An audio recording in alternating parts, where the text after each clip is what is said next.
High guys, welcome to my new vlog. आज मी तुम्हाला सांगणार आहे संघर्षाची स्टोरी पार्ट 14. 14 पार्ट आज मी तुम्हाला सांगणार आहे. तर कालच्या पार्टपर्यंत मी तुम्हाला सांगितलं की माझं बाळ म्हणजे माझी डिलिव्हरी झाली. बाळ किती सिरियस होतं. त्याच्यानंतर त्याला डिस्चार्ज मिळाला 15-20 दिवसानंतर त्याला डिस्चार्ज मिळालेला आणि त्याच्यानंतर त्याला आम्ही घरी पण आणलेलं.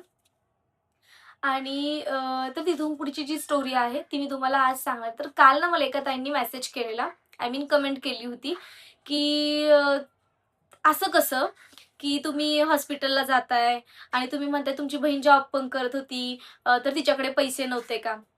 त्यावेळेस ती जॉब करत होती, पण तिला पगारच काहीतरी 5,000-6,000 रुपये पगार होता आणि आय थिंक सो ती ना जस्ट जॉबला लागलीच होती. म्हणजे जॉबला जाऊन तिचे 15-20 दिवस पण कंप्लीट भरले नव्हते.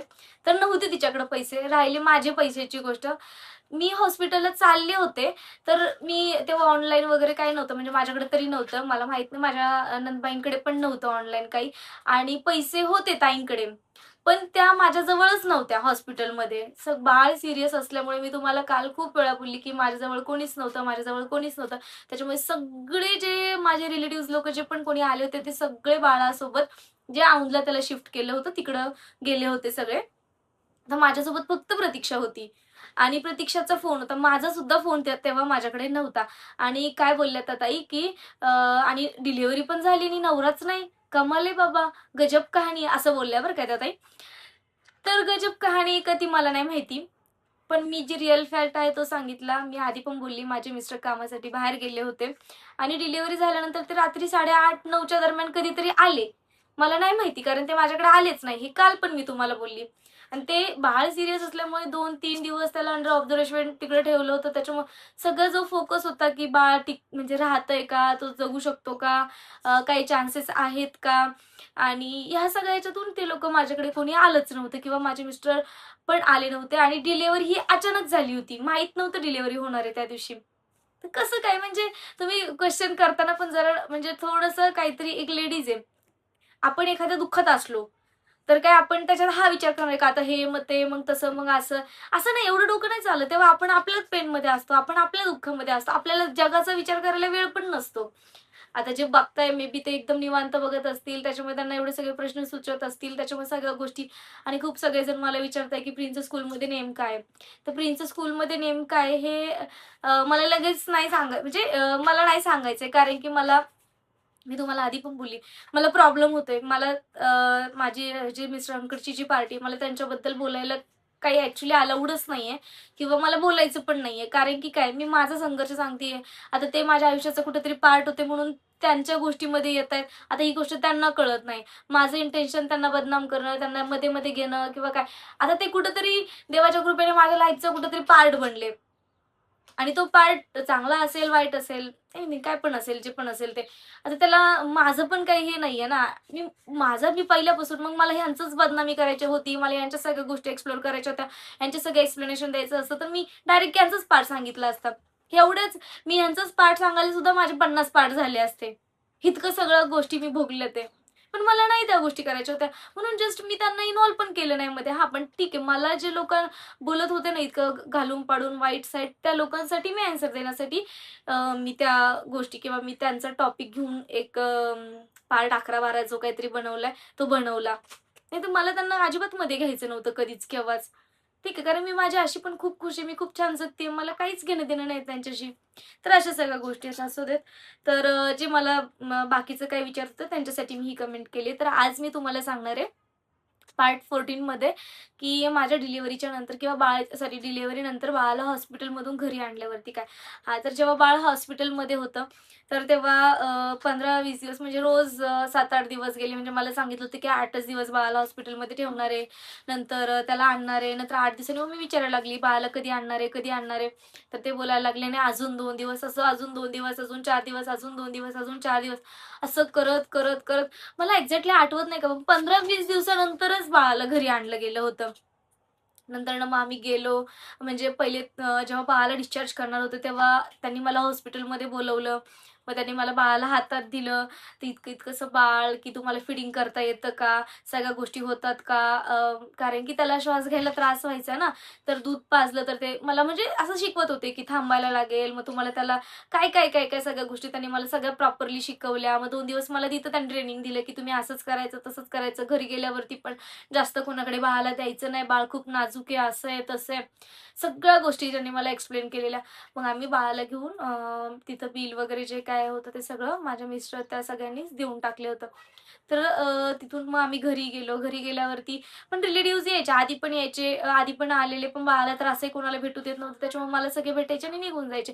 रिलेटिव्हज आलेले डिलिव्हरी झाल्यावरती. पण हे बघा, एक आई असणं म्हणजे मी मी सांगते ना, मला जसे मम्मी-पप्पा एक्सपायर झाले, तेव्हापासून काही-काही गोष्टींसाठीच मला फील व्हायचं, की कधीतरी अरे मम्मी पाहिजे किंवा पप्पा पाहिजे. पण मला माझ्या डिलिव्हरीच्या काळामध्ये म्हणजे मला अक्षरशः मी रोज रडायची, की मला माझी आई पाहिजे होती. म्हणजे त्या दिवशी फील होत होतं, की आमच्या आईने आम्हाला जन्म देण्यासाठी किती त्रास सहन केलाय.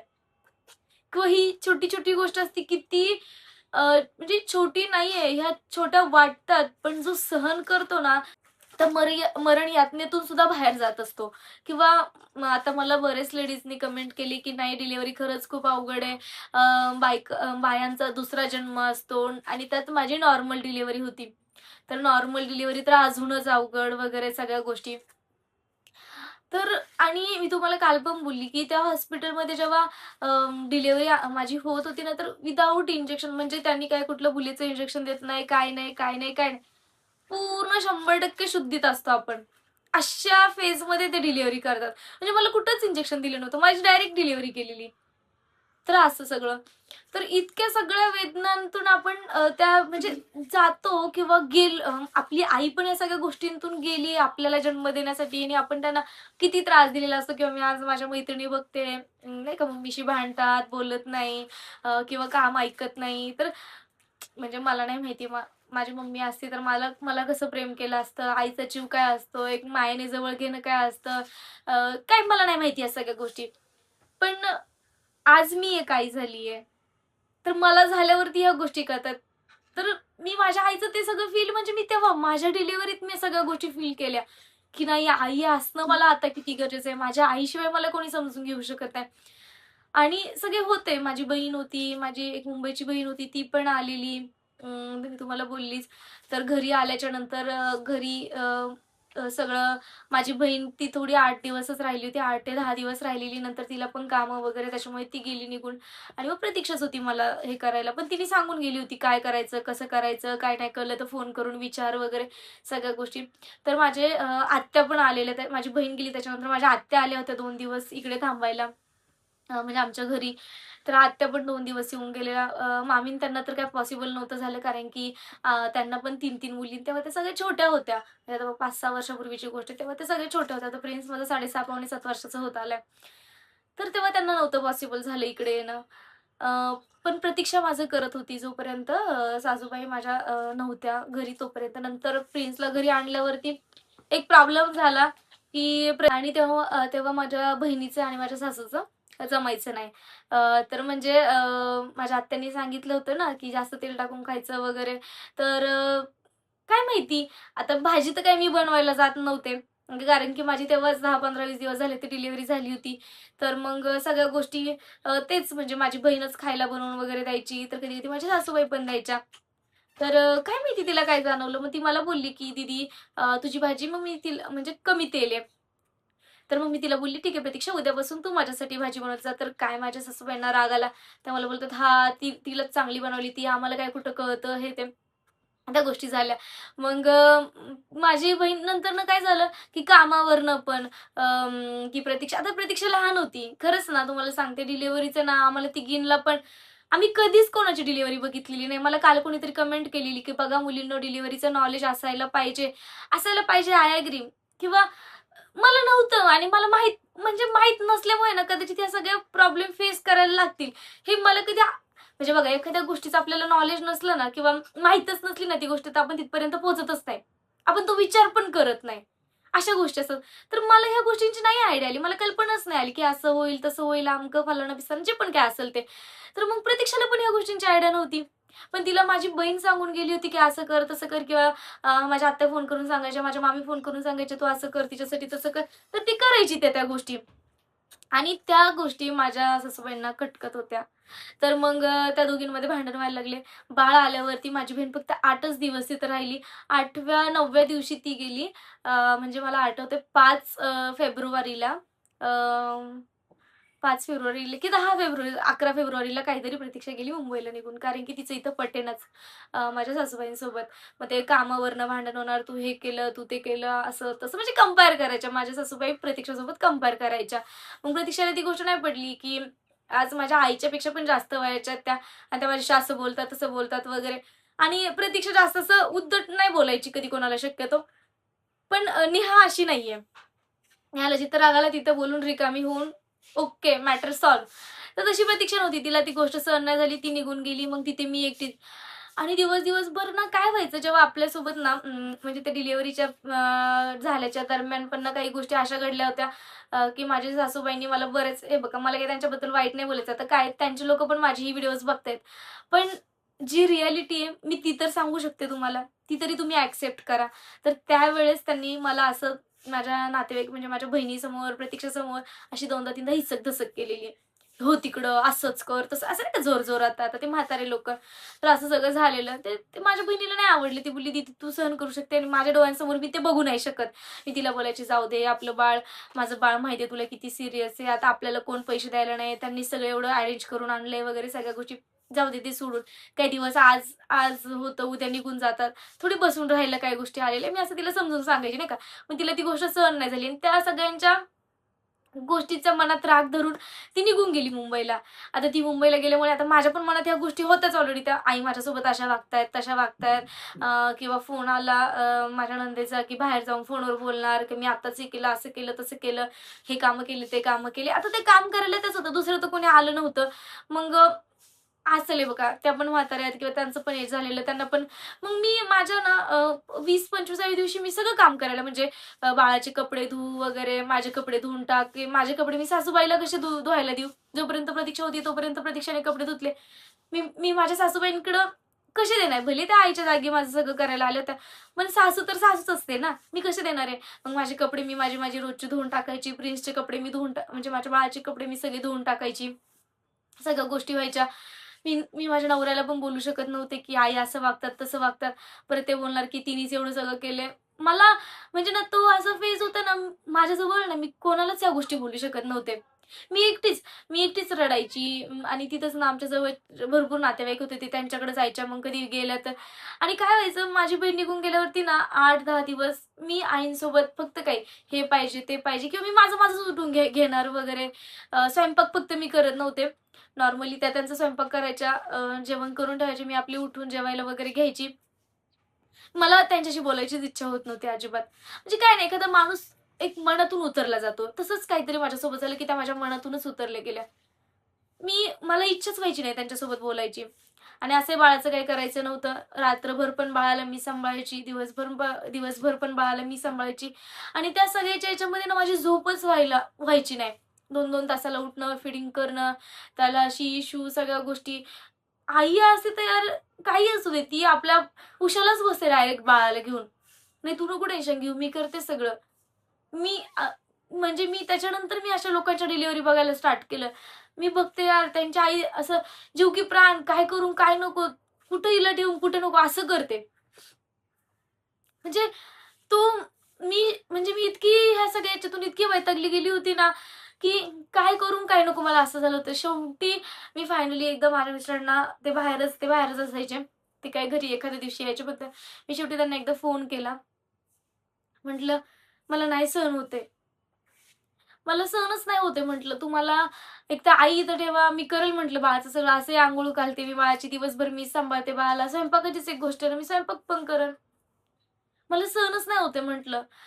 काय मी कुठं मला मला सोडा म्हटलं कुठेतरी. तुम्हाला आईंना का मग मी तुमच्या आईला कुठं पाठवू? मी नाही मला नाही एवढा मला एवढे राइट्स नाही दिले कोणीच बोलायचे. पण मला मला कुठेतरी नेऊन सोडा. मला नाही राहायचं म्हटलं इथं.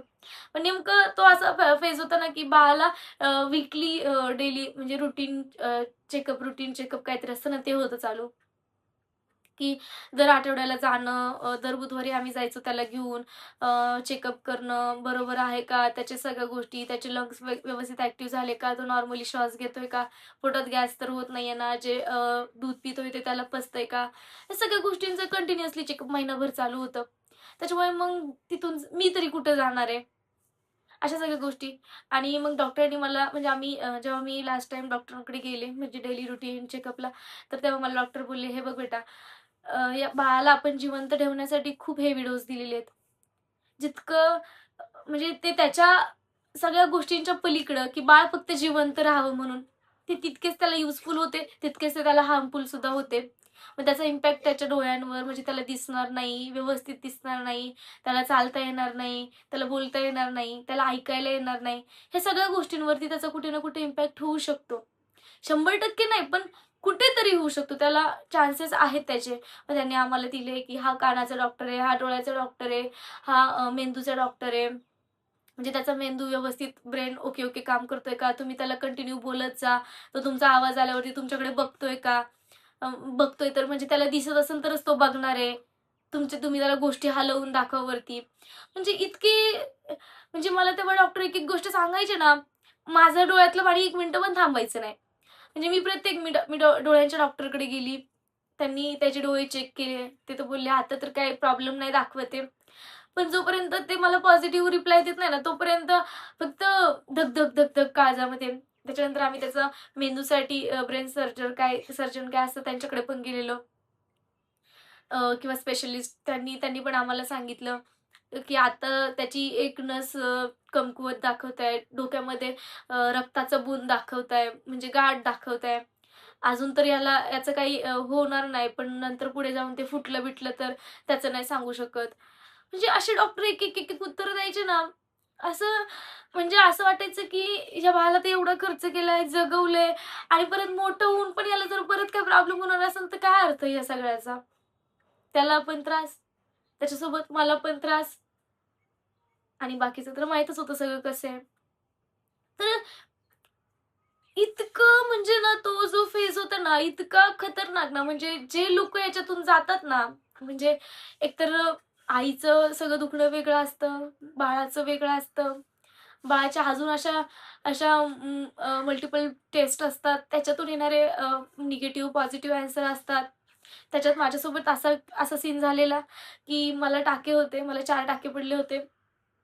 आणि हॉस्पिटलमध्ये जा, ते जिने खालीवर, खालीवर कर. त्या गडबडीत मला असं लक्षातच आलं नाही आणि माझे टाकाच एक तुटून गेला. तिथे पण मला इतकी जखम वगैरे सगळ्या गोष्टी झाल्या. रोज डॉक्टरांकडे जा, ते क्लीन करा. हे ते सगळ्या गोष्टी म्हणजे इतकं ना म्हणजे बघा जेव्हा ना असं प्रत्येक गोष्टीची रिस्पॉन्सिबिलिटी आपल्यावर येते बघा, मी असं म्हणणार नाही सगळ्या गोष्टी मीच केल्यात. माझ्यासोबत होते, जे करणारे होते ते सगळे होते. पण कुठेतरी ना आपण मेंटली खूप डिस्टर्ब असतो या सगळ्या गोष्टींमध्ये आणि आपण एकटं ना स्वतःला कुठेतरी एकटं फील करत असतो तेव्हा. तर असं सगळं मग प्रिंटच्या फायनली सगळ्या टेस्ट वगैरे झाल्या.